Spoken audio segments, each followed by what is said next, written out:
합니다. 네. 네. 부드럽게 시작하는군요. 네. 네. 자, 파트 3에서는 저희가 사실 이 영화가 큰 스포일러는 없잖아요. 네. 그럼에도 불구하고 또 이젠 스포일러 없으면 또 심심해하세요. 스포일러 끝까지 다 저희 지금부터 이 영화의 부분들을 다 이야기를 하도록 하겠습니다. 네, 주의하세요.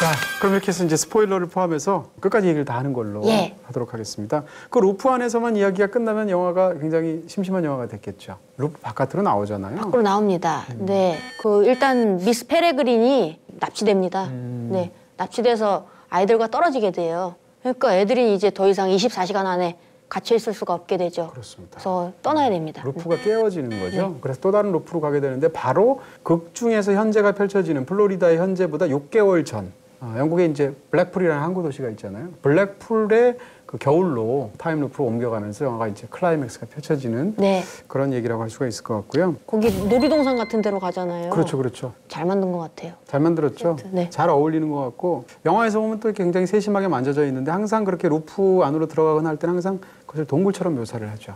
저는 그 장면도 참 좋더라고요. 이 제이크가 바다로 자맥질해서 들어가는데 춤을 쉴 수가 없잖아요. 근데 공기를 마음대로 다루는 게 엠마잖아요. 그래서 공기방울을 불어서 이렇게 헬멧처럼 이렇게 씌워주잖아요. 맞아요. 참 로맨틱한 것 같아요. 엠마가 참 저거 날아다니고 납신발 신고 다니고 참 저거 쓸데없는 능력이다라고 생각할 때쯤에 공기를 막 자유자재로 다루면서 막 유람선 막 띄우고 그 친구가 거의 뭐 지분이 크더라고요. 그렇죠. 네. 그래서 띄우고 나면 이제 거기다가 또 이제 그 죽어 있는 해골들의 그 에녹이 심장을 넣어서 그걸 또 전사로 만들죠. 네. 그래서 마지막에 싸우게 되는데 싸우고 네, 그 싸움도 너무 팀버튼적이에요.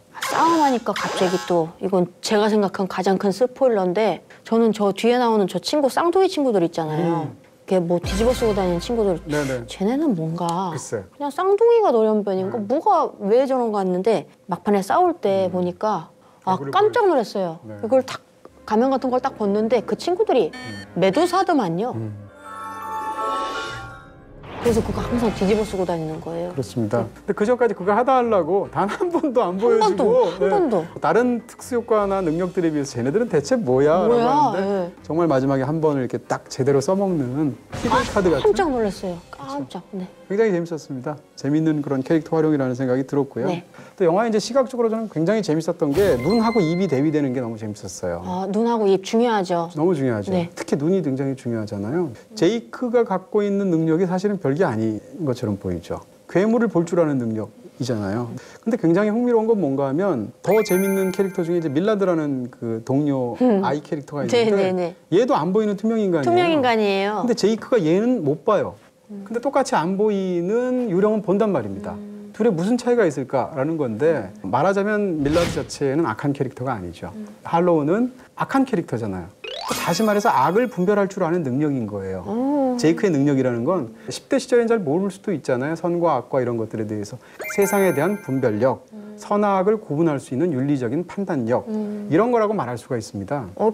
그렇게 듣고 보니까 그쵸? 나쁘지 않은 능력이네요. 어떻게 보면 성장의 핵심이라고 볼 수도 있죠. 그래서 이 영화가 이제 성장처럼 느껴지고 반면에 상대방들은 다 눈이 하나같이 흐리다거나 없다거나 이렇게 되어 있죠. 그리고 그 영화 속에 묘사가 된 그 시각적으로 그 할로우를 그린 걸 보면 입만 있습니다.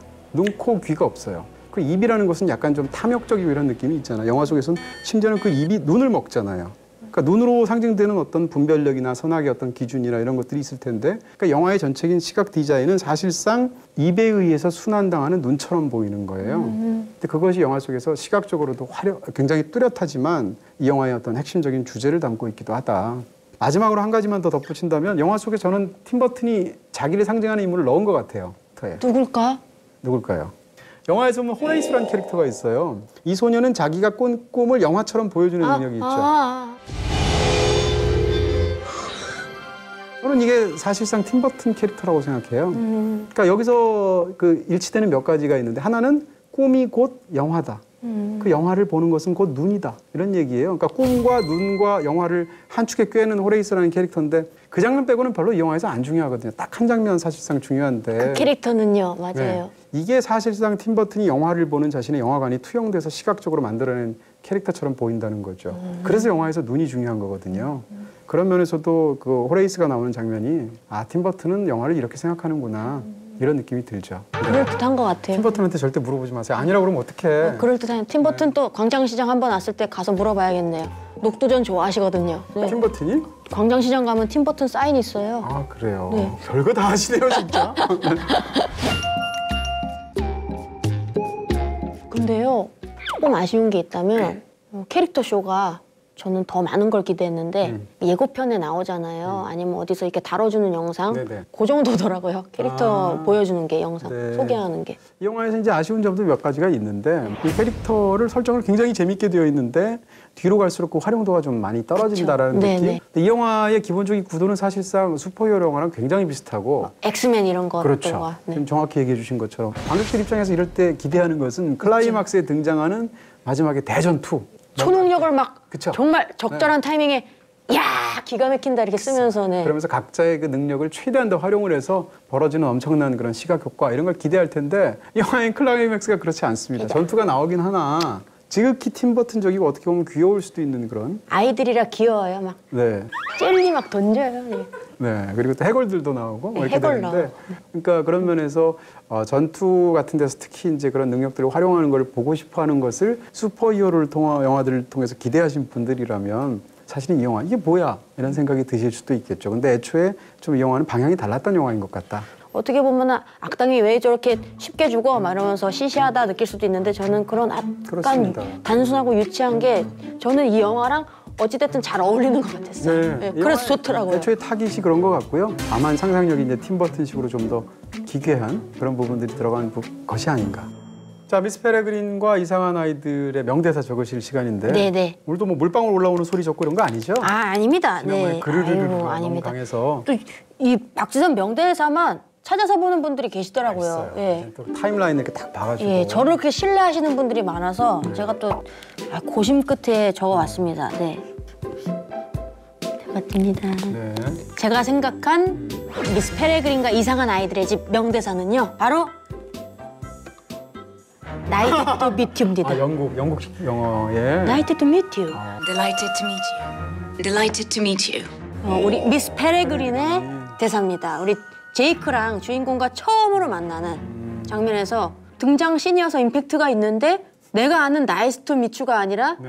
영국식 발음으로 이렇게 나이트 투 미트 해주니까 임팩트가 확 왔어요. 네. 진짜네. 가뜩이나 걸크러쉬인데 네. 그만하는 순간. 그 큰 눈에 아이라인을 또 크게 그려서 눈이 정말 빅 아이즈인데 그 빅 아이즈로 이렇게 인사하니까 대사가 기억에 남더라고요. 아니 네. 저는 사실은 영화 보면서도 인상적이었지만 오늘 이후로 이 대사는 절대 잊을 수가 없을 것 같아요. 저희 지선 씨 때문에. 한번 해주세요. 네, 영국식 발음. 저는 네.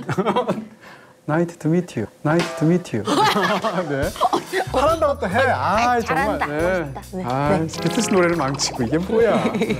아 그건 진짜 이상했어요. 봤는데 뭐예요 그거? 아우 실망이야. 상대방이 지선 씨 앞에서 개그하라고 그러면 제가 못 하잖아요. 마찬가지로 가수니까 저도 노래 좀 하거든요. 근데 진짜 치욕적인 방송이 됐습니다. 서력을 나중에 또 하세요. 꼭. 네네. 네. 네. 그렇게 하도록 하겠습니다. 네. 자, 이제 별점 네. 공개할 시간입니다. 궁금합니다. 미스 페레그린과 이상한 아이들의 집이고요. 제 별점은 3개 반입니다. 3개 반 추천합니다. 네, 재밌는 영화고요. 이 영화를 사실 사람들이 기대한 것과 달라서 아마 실망하시는 분들도 좀 있지 않을까 싶은데 어떤 영화가 그 자체가 갖고 있는 매력이 있을 텐데 이 영화는 갖고 있는 매력에 비해서 사람들이 다른 걸 기대하시는 분들이 또 꽤 있으셨던 것 같아요. 근데 어쨌건 저는 팀 버튼의 최근 작품들이 좀 실망스러운 경우가 많았는데 오래간만에 재밌는 팀 버튼 영화를 보았다. 네. 이렇게 얘기할 수 있을 것 같습니다. 멋있네요. 본인이 기대한 것과 다르다고 네네. 배척하지 말고 네. 그 안에 그 영화의 매력을 봐라. 네네. 아, 그렇게 또 얘기할 수도 살려주시네요 또. 네. 성은이 만극합니다.